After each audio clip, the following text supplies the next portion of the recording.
This story is called Slim at Heart. Shopping for clothing was hard for her. Why? She had always hated her body on account of the fact that she was an endomorph and had, simply put, a large, round body. Unfortunately, she was not born a mesomorph, considered to be muscular, or an ectomorph, referred to as being thin. She knew that bodies came in all different shapes, but she could never stop comparing herself to others' physiques.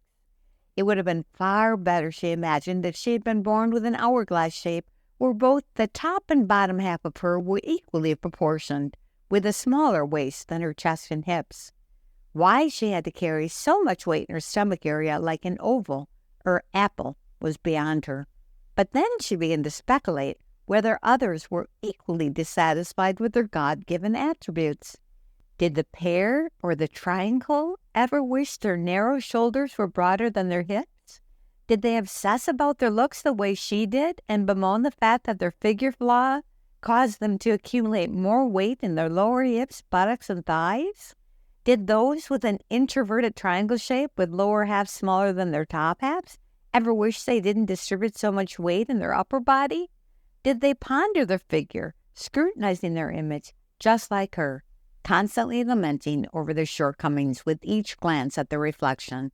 Did they long for a smaller chest and a smaller tummy, not to mention those with a body type in the shape of a rectangle? Did they stare at their image or gape over the fact that they had no definition at their waistline or hips whatsoever?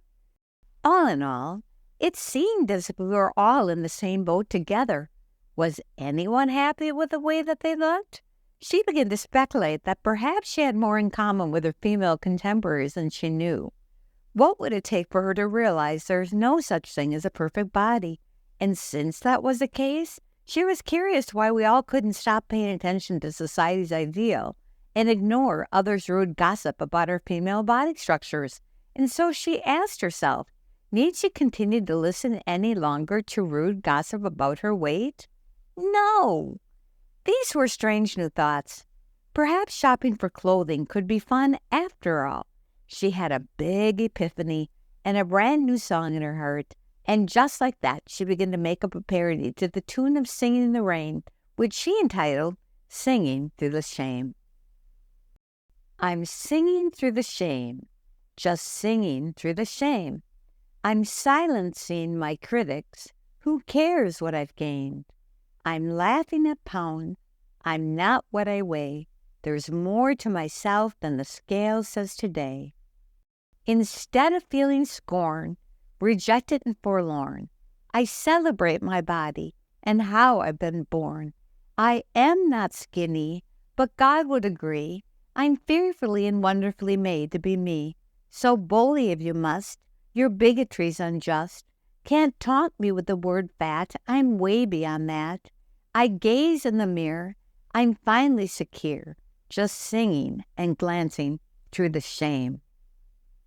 And right then and there, she told herself big is not bad. She promised herself she would seek to find fashion that complemented her full figure, helping her to feel more confident in who she was.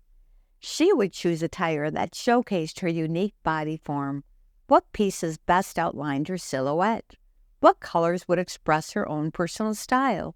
And as she browsed through the racks, she found clothing that prompted confidence and inspiration. Goodbye, negative self-talk. Hello, positive body image. Clothing overcame a multitude of sins.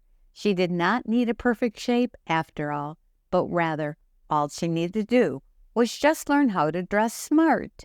And so she did. Slim at Heart, sung with a tune of Young at Heart. Flattery can come true and take 10 pounds off you if you just dress smart. Whether you are a pear or your breasts are not there, you can just dress smart. And if you can't survive 'cause you're in a plus size, well, the answer you seek is a wardrobe that's chic. And one good look will do the trick and make you glad. Just find a style to make you smile and not feel bad. If your tummy's not flat, Nothing is wrong with that if you just dress smart. If your hips are too wide, you can distract your eye if you just dress smart.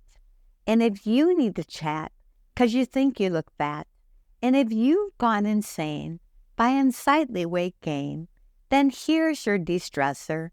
Be a good dresser. Then you'll be among the very slim at heart.